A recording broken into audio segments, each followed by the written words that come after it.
It's kind of surreal to be up here at a speaker meeting and speaking at a podium. My sobriety date's 10/9/8, and I just picked up my 16-year chip, and getting to speak on the same night. That's a lot of me in one day. Um, um, I was born in 1967, and I was born in Boise, Idaho. And I want to kind of say this a little quickly-ish. It all feeds into one thing for me is how I didn't quite know who I was, and I still struggle sometimes with that, and also how I've had an underlying feeling of abandonment for most of my life. But I was adopted when I was 3, and my parents that adopted me divorced when I was 8, and he remarried when I was 10, and he died when I was 13. And so my mom, her mom moved in with us. So it was a 3-generational family that lived together, all women. And me and my grandmother didn't really get along because I was a handful. And she always wished my mom would have adopted someone who was nice. It's true. And I didn't think I was a handful. She thought I was a handful. So the more she thought I was a handful, more of a handful I became. The couple that adopted me, he was a doctor, and my mom was super sweet and super kind. Her name was Jewel, and she probably the greatest gift God could have given me was for her to raise me, because she wanted children so bad and couldn't have children, and to be able to adopt me was just like everything for her. And so she did spoil me.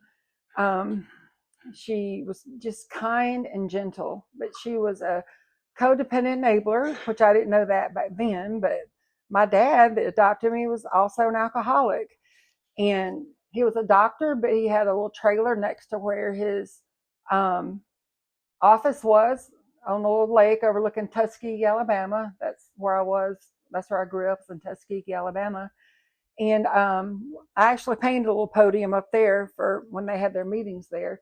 So I never really thought about alcoholics in one way or the other, except for my dad was one, and we went to meetings a lot of Saturdays together, and he had this little podium at his place next to where he worked. When my dad died when he was 13 years old, I think, I was young back then, so I don't really know what happened, but I know he'd had open heart surgery. I know he had a drinking problem. I know he had a drug problem to where he would go into work and take things so he could work, and he'd come home, he'd take things so he could go to sleep. But I don't know much more than that. But I do have his AA book, which was the 2nd edition. So that was really cool. Let's see. When I was a teenager, I was a bar hopper. So when I was 16, I want to even back it up. Somewhere in there, I asked my dad for a glass of sherry when we were out eating dinner one night, and he let me have one. I'm like, okay, interesting. So I liked it. And when people come to visit, we didn't have much alcohol in our house, but if something was being poured, I talked myself into a cup or a taste or a little bit. So I was always kind of on the search for how could I get some. And if it wasn't in my house, where, like, what neighbor might have a beer I could get, or what, how could I get my hands on something? It was kind of hard, but when I could drive, I could get into bars, and I was real good at sneaking in. And I was real good at getting that stamp on my wrist, and I would behave in bars so they didn't want to get kicked out. So, that's what I did. I was a bar hopper from, like, when I was 16, I thought I only got 2 more years to go till I'm legal, and then I won't have to sneak no more. And I be doggone, they changed the drinking age from 18 to 21, and it was so not fair because I had to sneak in 3 more years.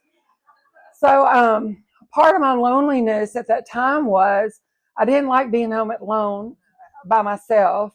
I was a cheerleader. I was a drum major. I did good grades at school till I turned about 16 and started partying a lot. And I would have preferred to go out and bar hop and find people who like to party than I would to go to the ball games and school stuff. So I missed out on a lot of school stuff because I wanted to party. And that's who I sought out, people who like that. And one of my best friends was older, and they would go to, it was like a little place called Reeltown, Alabama. And they had a little place out in there called the Exit Inn. It was out in the boonies, and they'd have live bands out there. And so I could go in with them, and they kind of took care of me because I was 16 and they were, I don't know how old they were, probably 22 or 26. But because I didn't get much trouble because they looked after me. I might disappear a little bit here and there, but I show back up somewhere in the night. But so that's how I started out, was just drinking, thinking it was fun, wanted to party. I just wanted to be around people so much that even if I had the flu, I would go out and be at a bar before I would go home and take care of myself. Because when I was at home, I was lonely. When I was out partying with people, I was happy. And I didn't learn how to be at home and not lonely for a long, long time. And I think I was about 22 years old. I got a DUI. I was in Auburn, Alabama. And they had a laundromat next door to where I lived, and they had a bar next door to the laundromat. So I go in and do my laundry, and I got drunk doing my laundry and got in that car and got arrested and spent one night in jail. And I've heard people say if I got in a DUI, then I would have known. I'm like, no, it didn't faze me at all. There were so many nights that I came home, and it really is a blessing that I didn't hurt anybody. So sometimes I come home and I look out the window and be like, is my car out there? How did I get home? And like I had blackouts all the time, and I didn't know there were blackouts at the time. I mean, all the things I know I learned after I came in the program. At the time I'm going through them, I just went through them. And, I go in, say I'm going to just have dinner and one glass of wine. The next thing I know, it's 10 o'clock the next morning, and I'm supposed to be at work at 8, and it's a 45-minute drive. And I wonder if Leggett came in here. When I graduated from college, somehow I made it through college. It took me 6 years to get a 4-year degree. And that's a miracle too. But I worked at a dog track. That was one of my jobs when I was younger, and loved it there. And I was a hostess, and when I got old enough to serve alcohol, I was a cocktail waitress. And there on the top floors, they had people that would serve food and people that would serve alcohol. I met about 4 or 5 friends there, and we became best buddies. We worked together, we played together, and I got into other things besides alcohol there. And what I'm going to say about that is I had my stepbrother was on a drug task force. I remember my dad was married when I was 10 years old. And so when he married, she had 3 children. The youngest of them were 7 years older than me, my sister Gina, and then a middle brother named Ronnie, and an older brother named RH. And RH was head of a drug task force. And my name came up on this list of people that are fixing to go bust. But my mother, his mother, my stepmother, had co-signed with him on a car for me. This buddy said, is this your mama's name? Like, why's your mama's name on this list? So through deduction, they said, oh, it's Jill, because her name's on my name on this car that they're fixing to, anyway. So the point is, they had a family conference, and they offered to let me go live with my stepmom for 2 years till I finished college. So I do believe that God saved me from a very difficult time in my life through that choice. And while I was there, I couldn't go out. I couldn't, I could go to school. I like to go to the gym, and I had to work, and I had to clean the house every week, and I had to cut the grass every week before I could go anywhere. And I was glad to do it. I was glad to have someone to live with that I felt secure around. I went through my DUI school there. I really, really enjoyed living with my stepmom. She was hard. She was smart. She put herself through nursing school and raised 3 kids on her own. I had so much respect for her. And in this program, we come in and we see people that we admire and we want what they got. And she wanted what I got. And I lived with her for 2 years and learned so much from her. And I'll forever be thankful for that, because that could have gone a whole lot worse then. But she asked my best friend, and my best friend's someone I refer to now and again. We're still best friends, have been since we're 18. She called her and said, "Is Jill okay?" And my best friend said, "No, she's not." So I'm so thankful she didn't lie to cover for me.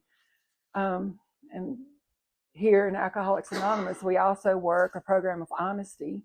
And when we can be honest with ourselves and others, that's when the healing can begin. Right after I graduated from college, I met Leggett, and we met at a bar. Imagine that. I was a cocktail waitress there, and he made me a bow tie out of a dollar bill and a rose out of a napkin, and he tipped me $10. And back then, that was huge. And still is, I'd still be happy with that. So we just kept going out, and I got permission to tell things. And so he'd call me the day that he'd want to go out. And he'd say, "You want to go out tonight?" And I said, "Okay." And then we'd go out, we'd have a good time. And then he'd say bye. And then the next day he'd call, "You want to go out tonight?" And I said, "Okay." Well, he did this every day like that. He never asked me out the night before for the next night. It was always the night of. So I just went with it. I had a good time with him, and I wasn't really looking to date, but here we are 30 years later. We celebrated our 30-year anniversary this year. So there's a miracle in the program that he didn't leave me. Remember, I have abandonment issues. So I guess I'll touch on that for a second. Even when we're into our 7th year of marriage, I still thought he was going to leave me. I still didn't think I was good enough. I still wondered why he loved me. I still didn't know what I had to offer to him that would keep him with me and not have him leave me for someone else.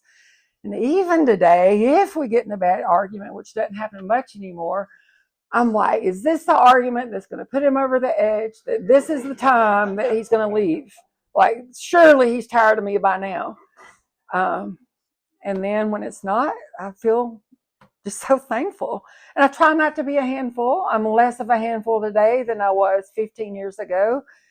I'm less of a handful 15 years ago. That's probably when I was the worst, I think. I don't know.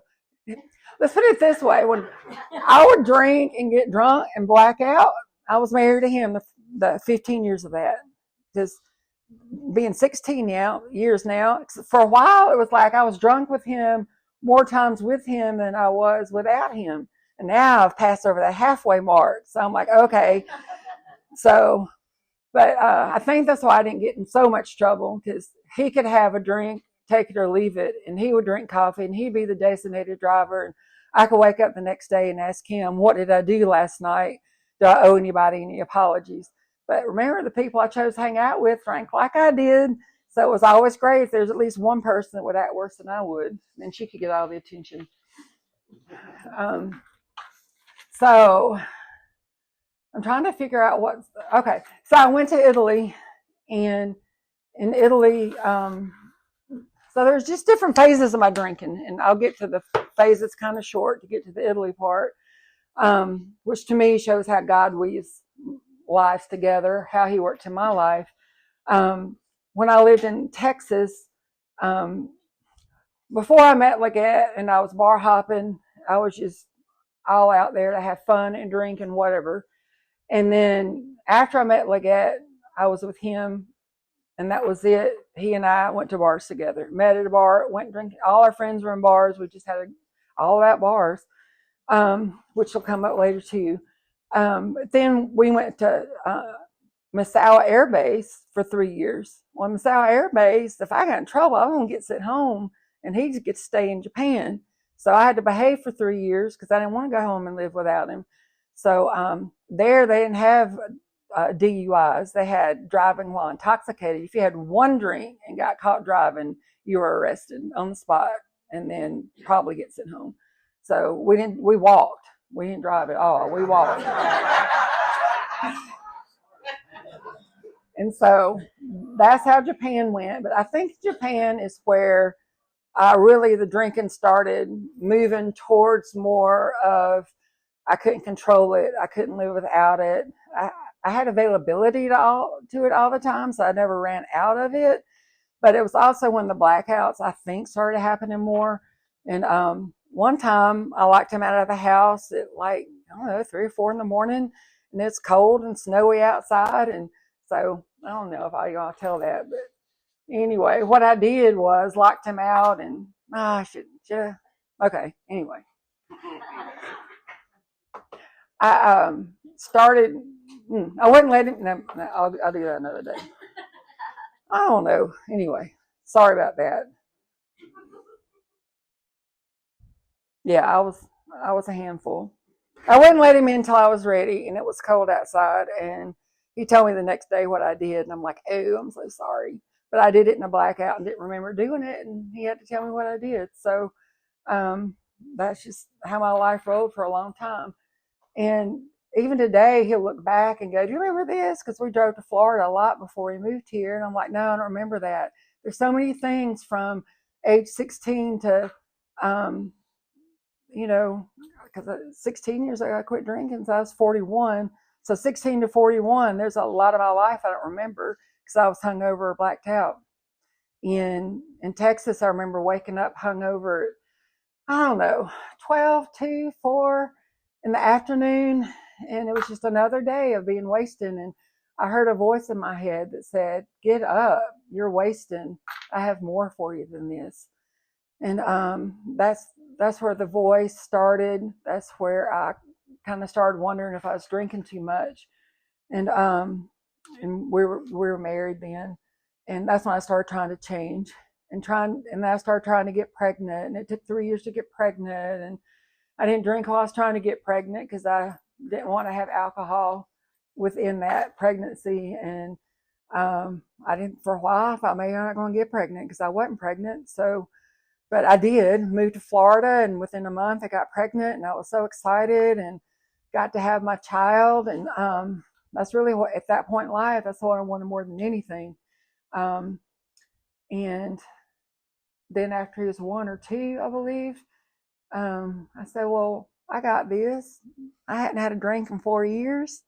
I can have a drink with dinner, or after I cut grass, I can have a beer, you know." And then one drink at dinner turned into another drink before dinner, and then that turned into 2 drinks before dinner and 2 drinks at dinner. And now I'm going to uh, and he was out of town some at this part, but I would go with mutual friends.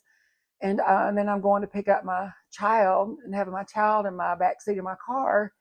And I thought if I got pulled over, I'd probably get a DUI. And I got my child in the car, and I prayed for this child for so long. I just didn't want that. So I didn't drink for that reason, I believe. And I hope my story matches up because some of the years are hard to put together with that. But after that, I went to Italy. And so I guess that's my different phases of drinking. It's what I kind of wanted to touch at for that reason of before Leggett, after Leggett, Texas. Then we moved here to Florida, and I went to Italy. Well, I didn't know I was an alcoholic, but I did know if I drank wine while I was in Italy, I might remember my trip to Italy, or I might not remember my trip to Italy. And I knew I didn't speak their language, and I knew if I got lost and was drunk, it wouldn't be a good thing. And so I asked people in a little women's group I was in to pray for me not to drink. And the first time I got on that plane and the alcohol was free and flowing and people were taking things to go to sleep on the plane, I was regretting that decision because I wanted some wine too, and I wondered what they was taking too, and I didn't realize I couldn't have none of that in wine. But what I knew is I had these women praying for me, and I wanted to go home and report that their prayers worked. So that kept me from drinking on that trip for 10 days. Well, on that trip, I did get lost twice, and I did find my way back twice. But there was my roommate and another friend's roommate that drank all the time. And it was so hard because drank before we went on our little outings. They drank during the outings. They talked about it. It was so much. It's like, I'm just coming unglued because I want a glass of wine. And that's all they doing is talking about it or doing it. And so I was just coming unglued, and I started crying. And there's one of the ladies there that said, if you go to an AA meeting, your tears would long be gone by now. And I said, huh? And there's two women on that trip. And they looked like they were best friends. And so I got her to tell me a little bit more about it, but it didn't make me go to a meeting. But I wanted my tears to be gone. I just didn't want to go to no AA meeting. So 5 years later, I am going into a different program based on Alcoholics Anonymous through my church. And I went because of anger, because I had this teenager that I couldn't handle, that I couldn't get to mind me, couldn't get to act right. I thought I was a handful. He was a handful. And I was hoping nobody's praying for me to have a handful, because I was a handful, because I couldn't handle him. But I had so much anger, and I would lose my temper with him, and I would beat myself up, and I hated myself, and I was so miserable. And so this program was suggested. And within this program, I started working the steps. And within this program, I asked a girl to be my sponsor, and this girl had 10 years. I had 0. She had 10. And I went into this program for anger. But in the midst of this program, I think the question was asked, what has happened in your life that would tell you, come take part in me? Then it would turn around and kill you or ruin you or spit you out, as if it hadn't enticed you to come do it. And for me, it was alcohol. I said, alcohol is the thing I want. Alcohol is the thing that I would have done if I had the chance. But every time I did it, it didn't turn out good. So within that context, I realized that I was an alcoholic. And I asked this girl to be my sponsor. And we went through the 4th and the 5th step together. And in a group setting, we were doing the steps except for 4 and 5. So I guess part of the point is I had a lot of anger and a lot of rage, and I had a temper I couldn't control, and I hated myself for it. And I didn't understand why I had it, and I didn't understand why I couldn't control it. And it took more than 10 years for me to find that answer in these rooms with 2 ladies that worked with me over and over and over and over again. But there's also hearing other people that come in these rooms that had some of the same issues, and I got to hear them talk, and I got to hear them say why they were angry, and I got to hear them say what they did about it. And so I learned a lot about that and got solution about it. And early on, I talked about, if you don't understand what your problem is, you can't fix it. And I knew I was sick, and I knew I was broken. And I didn't know why. My husband thought I was just mean. And I was so happy when I came into the rooms of alcoholics, because I said, I'm not mean, I'm just sick. I'm serious. I was so happy to be sick instead of mean, because I don't want to be mean. So my first AA meeting I came into, because the lady that had me for the first year on her own, with me not coming to one AA meeting, go to a meeting, go to a meeting. I come to her with something, go to a meeting. I come to her with something else, go to a meeting. And I'm like, I'm like, I don't have time for a meeting, you know, because I was doing some other things for my recovery, but it just wasn't through AA. So finally, I went to a meeting. She goes, oh, thank God. So then, after I got in the meeting, I'm like, oh, and all these tidbits I heard her say, and I mean, she was smart, but she was saying the things in the program, like this too shall pass, or what a dry drunk was. I'm having emotional outbursts, but because I don't have recovery. And I didn't have recovery. I was trying to have it, but, I came in and heard these promises. I didn't have any of the promises, 0. I wanted them. I thought about reading them tonight, and I still might. I don't know yet. But so at year 5, there were some things that happened with her and I. She was an excellent sponsor. She's still in the program today. She's got 26 years today. Love her. But I had gotten lazy with her. And in the meantime, I was going into this Twin Cities meeting down in Niceville. And, I think everybody knows Burl. And Burl will bring all these guys in with him. And Al over there's one of them. And they tell these stories. They are good storytellers. And Jake, you come over there too. But they're old and they're honorary and they have these good stories to tell and they had each other's backs. And I said, I want to be, like, I didn't want to be in their group because they men. I already had my men, you know. But I wanted some women that I could do that with, and I didn't know how. And that's one of the biggest things I learned in this program was how to have friends. I wanted friends, but I didn't know how to have them. I would get so anxious and fearful when I would be trying to do a friendship, and I didn't know how to be a friend. And so Burl invited me up to Crestview to meet his wife. And so Ann's here tonight, and I'm so thankful for her. It says in the program that you want to hear someone talk, be around somebody that you want what she's got. She had, at the time, over 30 years of sobriety. She had over 30 years in her marriage, and that's what I wanted. I wanted that. Also, when I came to her, and she said, we're going to have to come to Crestview because, I live in Crestview and I work at night, so I don't know how that's going to work. So I did. I started going to Crestview on Thursday nights to a women's meeting. And I can't say I liked it at first because I want to have friendships, but I didn't want to drive to Crestview, right? And I also had friendships in Niceville with women there too, but we were all really young and we all had sharp edges. Like, none of us soft. We just all had sharp edges trying to get along with each other and navigating it. And we were so raw and so hurting and so non-solution. Well, I was non-solution oriented. They might have been. I was trying. I was hanging on for dear life. And so I started working with Ann, and I'd ask her here's my two triggers. If I get in an argument with my husband or if I got in an argument with my son. So that's codependent enabling right there. I didn't know that at the time. And so that's what a lot of our work was on, was how do I discipline Chris? If he did this, do I let him go to that? If this happened, do I let him that happen? And I didn't know. If he made a zero at school, could I still let him go to the Halloween party that night? I don't know. I didn't know. But one of the suggestions that Ann had for me, and I don't know if people say names in here or not, but I'm just going to say it because of my story and I can. She said, I would suggest you talk to Darlene. She's got 4 kids.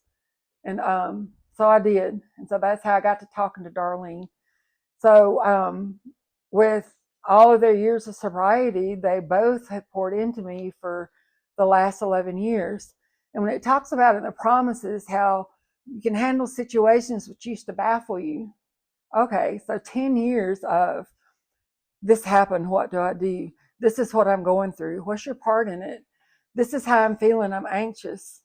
Well, one of the biggest changes in my life was when Ann worked with me on being a kind, loving family member. And she led me to the 11-step prayer and how to love instead of wanting to be loved, how to try to understand instead of trying to be understood, how to be giving instead of being selfish. What did that look like? And I would try things she would say and do them, and I'd feel like I'm doing good. But see, my perception of what I thought she was asking of me sometimes wasn't right either. So she just kept working with me until I figured it out and kept working with me until I figured it out.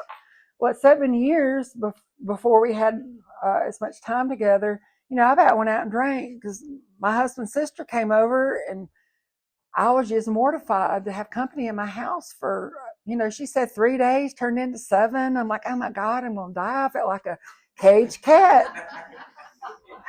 But why though? Why, if I want to be close to this family, and it's my family too, it's not just his family, it's my family.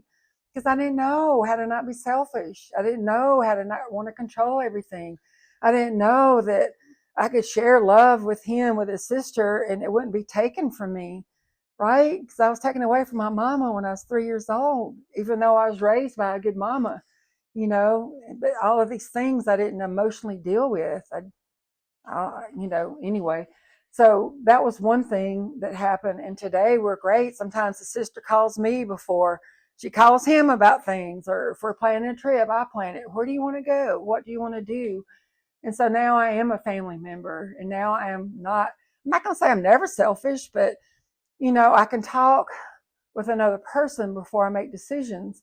And what I try to do is put myself in the background and see what I can do to love him, and see what I can do to love her, and see what I can do to love her children, and see what can be done when we're together that they'll enjoy. And lo and behold, I ended up enjoying it too because they're happy. And I'm going to say that was one thing. And at 7 years, when my husband was saying, "That's so great, wasn't it?" And they were talking about next year, and I opened my mouth and I said, "No, it wasn't."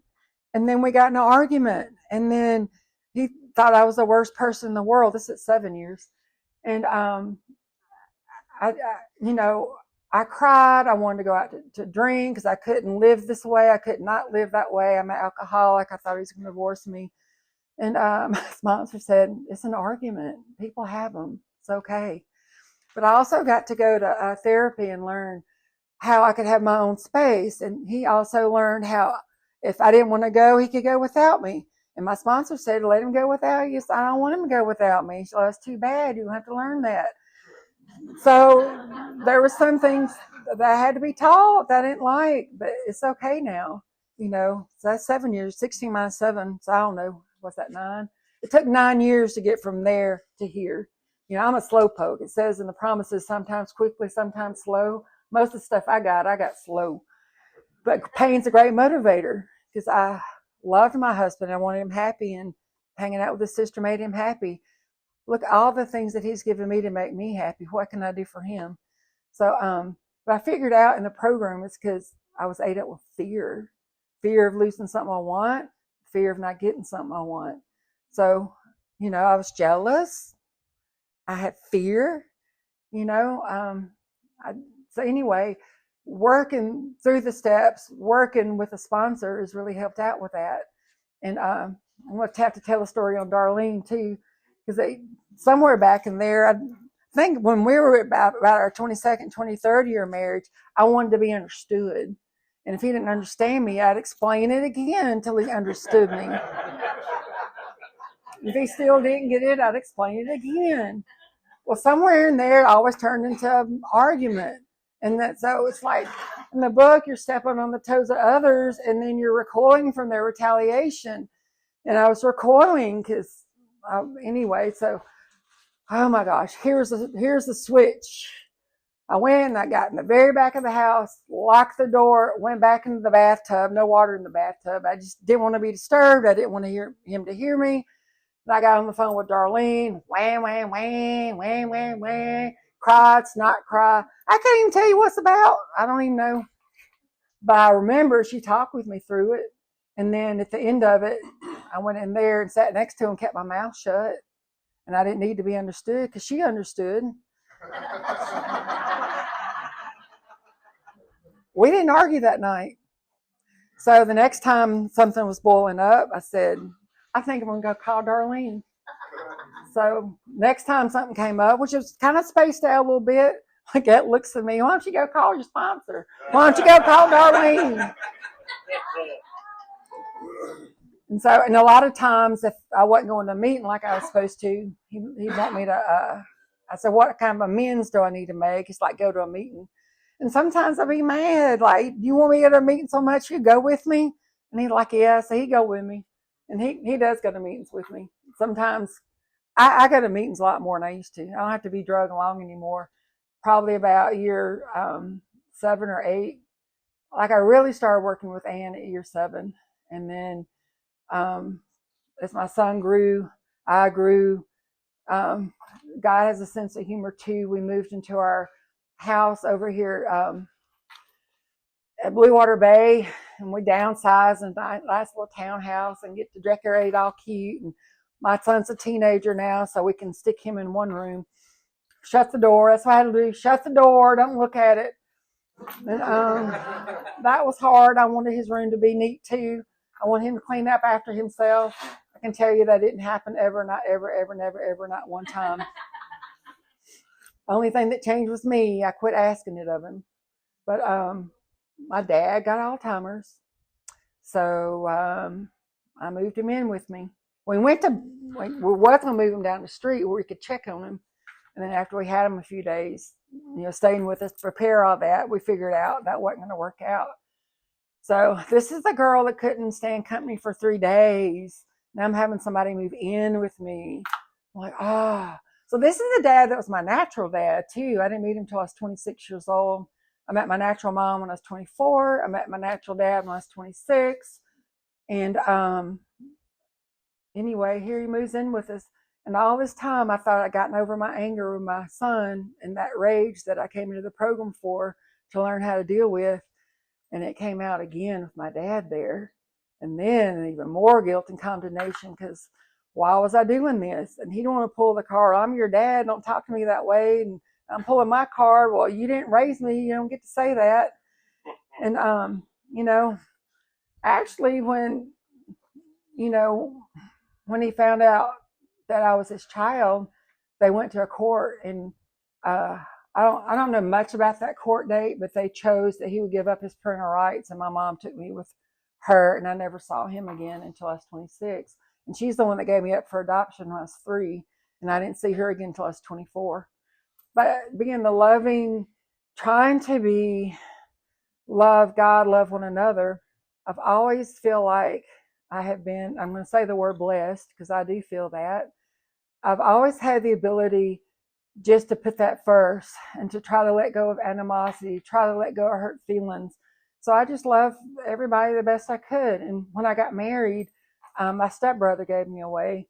And so I had my natural mom there. I had my mom who adopted me there. And I had my stepmom there. And then my stepbrother gave me away. And he said, who gives you away for marriage? And he said, her mothers and I do. And I gave each of them a red rose. Next generation, Legette's got an ex-wife. Legette's got a girlfriend, and he's had a child by each. So he's got a 40-something-year-old, a 30-something-year-old, and then our child together is Chris. And Chris had been the bigger handful of them two, but we didn't raise those two, so they might have been a handful more than we know. But his son lives in Virginia, and his daughter lives in Virginia, and then Chris lives in Milton now. And I think the whole point of that is my upbringing was different, a little chaotic, with different people to love and different people to love me. And even though there's been pain in that, there's also been beauty in that, because it gave me the ability to love everyone. It's like in the meetings, they say, come here, take what you like and leave the rest. So I've been able to leave the rest. I think sometimes the rest comes up when I'm in situations and I feel abandoned or whatever, but a lot of those are my own making, and now I have tools to deal with that. But the beauty it gave me is the ability to love other people, period. And first I was selfish with Legette's kids, especially before I had my own. I resented the time we had to spend with them. But in my amends, I got to learn to have a living amends and to walk it out as if I'm doing it different, and to do it different with the people in my life like that. And that's sort of like the 11-step prayer there too. So again, I set up the stuff for our kids to do stuff together and to go on vacations together, and we let them decide where to go and what to do. And I just sit back and enjoy the ride, and we all just love each other. And I feel very blessed on that. So the next generation down, his middle daughter has our first grandchild that's, I think he's 6 now, 6 or 7. He's in kindergarten or first grade. And then my son's fixing to get married, but he's got a 2-year-old by one girl. He's got a 2-year-old girl by a girlfriend, ex-girlfriend. He's got a 1-year-old son by an ex-girlfriend. And now he's got another girlfriend he's going to get married to. And I think he's going to join the Army, which I haven't even told the closest people to me all of that. But, another generation to be able to love others, to love his first girlfriend because she has my granddaughter, to love the next girlfriend because she has my grandson, and to welcome into a family because they're not alone, And I think part of that goes back to I was adopted when I was 3, and I had a lot of pain when I met those people that didn't fight for me and fight to keep me, well, I'm fighting for these kids, and I'm going to love these kids, and I'm going to treat their mothers as good as I can. And they call me to be a mama to them. They call me when they're hurting. They call me when they want to figure something else out, and I answer that phone for them and love them to the best of my ability. And maybe if I hadn't navigated that, and maybe if I hadn't navigated this, maybe all that happened so that I could be here for someone else. And I think that spills over even into the 12th step. So it's practice these principles in all of my affairs. And when I came into these rooms, I was scared. When I came into these rooms, I'm like, oh my God, I can't drink. What do I do? Like, I didn't know what to do. I was a bar hopper. I didn't know what people did that didn't drink. But I learned how to go out and enjoy the nature and the dolphins jumping and the birds singing and the sun shining. I learned to let my inner child out. And for a season, y'all gonna laugh at me, I bought Barbie dolls and the Barbie doll townhouse, and I liked it. So that was a little girl in me. And now my granddaughter's going to get to have those. I'm excited to get to play with her. Let me see. I was trying to think. The Italy trip comes back into play because the lady that was there at the Italy trip that said 5 years later, come into the program, your tears will long be gone now. Guess who was at my first AA meeting? It was that lady. She was right there. And it wasn't even her home group. She was visiting that day. And we stayed friends, and she's not here anymore. But this is kind of interesting too. Like, she was like a mama, and I was 41. She had me sit in her lap and rock me like a baby as I was at this meeting, and I couldn't see. I was crying so hard that I was an alcoholic. And I think I cried my whole first year. The whole first year, everything I thought was right. I said this morning was wrong, and everything I thought was wrong was right. And I'm reading this book, and I'm doing these steps, and I'm like, oh my gosh, how can I be so messed up? But that's okay, because it takes what it takes. And fear is a great motivator. And fear's got me into the room of Alcoholics Anonymous. And getting in the rooms of Alcoholics Anonymous, I got women that love me and that poured their time into me and poured their recovery into me. The reading this morning was about, I think it was this Bill sees it, having, I'm not sure if I said it right, I can't find it, but talked about having people in your life that pour wisdom and love. And I'm like, I've got wisdom and I've got love. And when you take that and you get off the phone, and there was a problem I had and I didn't know what to do, and sometimes the problems are my own making, and that's the worst sometimes, because like, I didn't mean to get into this, and here I am, and this is kind of, I didn't like that. And so what's the next right thing to do? What's my part of it? Why is that your part of it? You know, I still got some writing work to do on some things. And why did I lose my temper? Why did that bother me? What, any problem I see with someone else is a problem in me that I have to fix. And, so many years I thought, well, if my son would do this, I'd be good. If my husband would do that, I'd be good. I had to fix me. And that's the only person I have control over. So I think I've left out my higher power in all this. I feel like I've had a higher power because of my mom when I was 3 years old. And I'm not saying everyone has the same higher power, but she took me to church, and I'm glad for that. And I kept that childlike faith for years, and I still have it. Some people ask me in church, well, if you did this, this, and this, because, then maybe you didn't have a relationship with God. And I'm like, yes, I did. I never quit believing. And I still don't quite understand how alcoholism and a person that is taken over by this disease, when you take a drink and you can't control it, and then you don't want to do it, and then you are. For me, it was the same with anger. I didn't want to lose my temper. I didn't want to scream and yell and holler. I didn't want to hit. I didn't want to throw things, but I did. How does all that mesh? If I'm working a spiritual program, and at the time before I came into AA, if I'm working a program of my spiritual understanding, I don't really want to put religion into it, but my higher power I have today is still the same higher power. But I do know when I was in the depths of darkness and I was losing everything, and I just so didn't want to do what I was doing anymore. It's 9 a.m. and I'm not sleeping, and I'm still looking for that next time to go out and get what I wanted. I could visually see a hand reaching down to me and say, just take my hand and I'll help.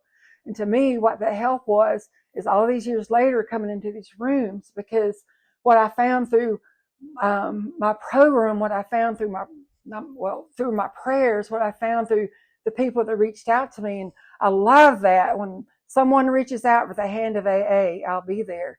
It don't matter who I get in an argument with. None of it matters. If there's someone that needs help with their problem, I'm here for them, because that's what I've been taught to do. I don't have to get along with everybody. I have to help whoever's reaching out for that help. But what I learned is that I can't take that extreme, because if I do, I can't control it. And that wasn't quite my point. I got off my point somehow, but that's okay. Today, I have friends. Today, I can be a part of. Today, I think I used to want to be popular. Like, you know what I'm saying? Like, I wanted to show up at your group. Well, I'm here. Let's be best friends. Well, I don't want that today. I want to show up and see what I can bring somewhere. You know, some of the best times have been if someone has needed to talk about something, if I had that experience that I could share with them, and then at the end of that experience, they're a better person.